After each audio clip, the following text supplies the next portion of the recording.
Hi అండి. అందరికీ నమస్కారం. Welcome to my channel. ఈ వీడియోలో ఏపీ ప్రభుత్వ ఉద్యోగులకు మరియు పెన్షనర్స్‌కి 12వ పీఆర్సీ మరియు ఐఆర్‌పై కీలక ప్రకటన అండి.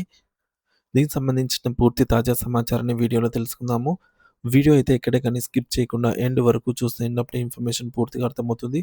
అలాగే వీడియో చూస్తున్న ప్రతి ఒక్కరు వీడియోకి లైక్ చేయండి ఫ్రెండ్స్. ఈ వీడియోని తోటి ఉద్యోగ, పెన్షనర్ మిత్రులతో అయితే షేర్ చేయండి. కొత్తగా మన ఛానల్‌ని చూస్తున్నవారు ఇంకా ఎవరైనా సబ్స్క్రైబ్ చేసుకున్నట్లయితే వెంటనే మన ఛానల్‌ని సబ్స్క్రైబ్ చేసుకోండి. సో, దీని ద్వారా నేను చేసే లేటెస్ట్ వీడియోస్ అన్నీ మీ వరకు రీచ్ అవుతాయి. ఇక ఆలస్యం చేయకుండా వివరాల్లోకైతే వెళ్ళిపోదాము. ఫ్రెండ్స్, ఇక విషయానికొచ్చినట్లయితే ఇటీవలే ఉద్యోగ, ఉపాధ్యాయ, పెన్షనర్ల వర్గాల్లో ఒకటే చర్చ అండి. మధ్యంతర భృతి ఐఆర్ ఇంకా రాదా? ఇంకా రాదా? పీఆర్సీ ఆలస్యం అవుతూనే ఉంది కదా! ఇలాగే ఉంటుందా అని వారు ఆందోళన వ్యక్తం చేస్తున్నారు. ఈ 2 అంశాల మధ్య ఉన్నటువంటి సంబంధం ప్రభుత్వాల వైఖరిని తెలుసుకోవడానికి చాలా ముఖ్యం. అనేక మంది ఉద్యోగులు ఈ విషయంలో తీవ్ర అసంతృప్తి వ్యక్తం చేస్తున్నారు. దీనిపై పూర్తి వివరాలు ఇప్పుడు మనము తెలుసుకుందాము. పీఆర్సీ అంటే ఏమిటి? మధ్యంతర భృతి ఎందుకు అవసరం? ప్రతి ప్రభుత్వ ఉద్యోగి, ఉపాధ్యాయుడికి ప్రతి 5 సంవత్సరాలకు ఒకసారి పీఆర్సీ ఇవ్వాలని ప్రభుత్వ ఉత్తర్వులలో స్పష్టంగా ఉంది. కానీ వాస్తవంగా చూస్తే చాలా ప్రభుత్వాలు దీన్ని సమయానికి ఇవ్వటం లేదు. పీఆర్సీ అమల్లో ఆలస్యం జరిగితే, వేతనాలు పెరగకపోతే పెరుగుతున్న జీవన వ్యయాలకు అనుగుణంగా ఉద్యోగుల ఆర్థిక పరిస్థితిని నిలబెట్టుకోవడం కష్టం. దీని పరిష్కారం కోసం తాత్కాలికంగా మధ్యంతర భృతి ఐఆర్ మంజూరు చేస్తారు. ఇది పెరిగిన ధరలు ద్రవ్యోల్బణానికి సమానంగా ఉద్యోగుల ఆర్థిక స్థితిని కాపాడుకునే ఒక విధానము. ఇప్పుడు ఏం జరుగుతోంది? ఎందుకింత ఆలస్యం అంటే 2023 జూలై 1 నుంచే కొత్త పీఆర్సీ అమలు కావాలి. కానీ ఇప్పుడు 2025 అక్టోబర్ వచ్చేసింది. అంటే ఒక సంవత్సరం 7 నెలలు గడిచిపోయాయి. కానీ ఇంకా పీఆర్సీ రాలేదు. ఇంత పెద్ద విరామంలో మధ్యంతర భృతి కూడా లేదు. దీంతో ఉద్యోగ, ఉపాధ్యాయ, పెన్షనర్స్ లక్షల రూపాయల ఆర్థిక నష్టాన్నయితే చూస్తున్నారు. మధ్యంతర భృతి చరిత్ర ఒకసారి చూద్దాము. 9వ పీఆర్సీలో 2009న 22% ఐఆర్ ఇచ్చారు.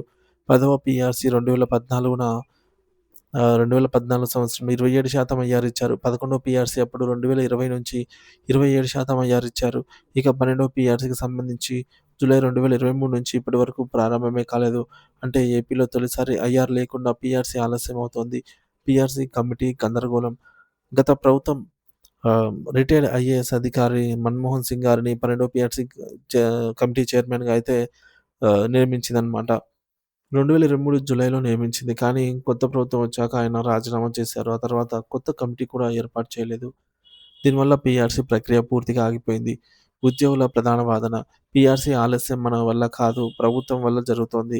కాబట్టి మధ్యంతర భృతి ఐఆర్ ఇవ్వటం న్యాయమని ఉద్యోగ సంఘాలు ప్రధాన డిమాండ్ చేస్తున్నాయి. ఇంత పెద్ద కాలం పాటుగా ఐఆర్ ఇవ్వకపోవడం ఉద్యోగుల హక్కుల ఉల్లంఘన అవుతుంది. పెరుగుతున్న ధరల పట్ల నిర్లక్ష్యమే అవుతుంది. వేతన స్థిరీకరణపై తీవ్ర ఆహ్, నష్టాకార ప్రభావం పడుతుంది. ద్రవ్యోల్బణం, జీతాల మధ్య తేడా, పెరిగిన జీవన వ్యయం, రేషన్, కరెంట్, పెట్రోల్, మెడికల్ ఖర్చులు ఇవన్నీ దాదాపు రెట్టింపయ్యాయి. కానీ వేతనాలు మాత్రం పాత పీఆర్సీ స్థాయిలోనే ఉన్నాయి. ఈ పరిస్థితిలో మధ్యంతర భృతి ఇవ్వకపోవడం ఉద్యోగుల జీవితాల్లో ఆర్థిక ఒత్తిడిని పెంచుతుంది. సో, ప్రభుత్వం పీఆర్సీని ఎప్పుడు అమలు చేస్తుందో ఆ తేదీ నుంచి నోషనల్ పీరియడ్‌ను నిర్ణయిస్తుంది. ఉదాహరణకు పీఆర్సీ 2023 జూలై నుంచి అమలైతే కానీ, ఆ ఉత్తర్వులలో 2025లో వస్తే గనుక మధ్యలో రిటైర్ అయిన వారికి, ఉద్యోగులకి లాభాలు, కమ్యుటేషన్ మొత్తం కోల్పోతారు. ఇది ఒక జీవితకాలం నష్టమని చెప్పవచ్చు. గత ప్రభుత్వ తప్పిదం మరియు ప్రస్తుత ప్రభుత్వం యొక్క బాధ్యత. గత పీఆర్సీ సమయంలో 27% ఐఆర్ ఇచ్చి ఫిట్‌మెంట్ మాత్రం 23% ఇచ్చారు. దీంతో వాస్తవ జీతాలు ద్రవ్యోల్బణానికి సరిపోలేదు. ప్రస్తుత ప్రభుత్వం ఇప్పుడు ఈ తప్పిదం మళ్ళీ పునరావృతం కాకుండా చూసుకోవాలి. సానుకూల దృక్పథంతో ఆహ్, సంఘాలతో చర్చలు జరిపి సరైన ఫిట్‌మెంట్ మరియు మధ్యంతర భృతిని ప్రకటించాలని ఉద్యోగులందరూ కోరుకుంటున్నారు. ప్రభుత్వానికి ఉద్యోగుల విజ్ఞప్తి. మా సమస్యలు గుర్తించండి, మా వేతనాలు పెంచండి, మధ్యంతర భృతి ఇవ్వండి అని ఉద్యోగులు కోరుకుంటున్నారు. పీఆర్సీ ఆలస్యం మరింత కొనసాగితే గనక పెన్షన్ లాభాలు తగ్గిపోతాయి. ఉద్యోగులు ఆర్థికంగా కుంగిపోతారు. పీఆర్సీ సూత్రం అనేది కనుమరుగైపోతుంది. కాబట్టి ప్రభుత్వాలు దీన్ని ఖచ్చితంగా గుర్తుపెట్టుకోవాలి. మధ్యంతర భృతి అనేది ఉద్యోగుల ఆర్థిక ఊపిరి లాంటిది. దీన్ని రద్దు చేస్తే గనుక పీఆర్సీ కూడా అర్ధరహితం అవుతుంది. కాబట్టి ప్రభుత్వం వెంటనే నిర్ణయం తీసుకొని 2023 జూలై నుంచి అమల్లోకి వచ్చేలాగా ఐఆర్‌నైతే మంజూరు చేయాల్సిన అవసరం తక్షణమే ఎంతైనా ఉంది ఫ్రెండ్స్.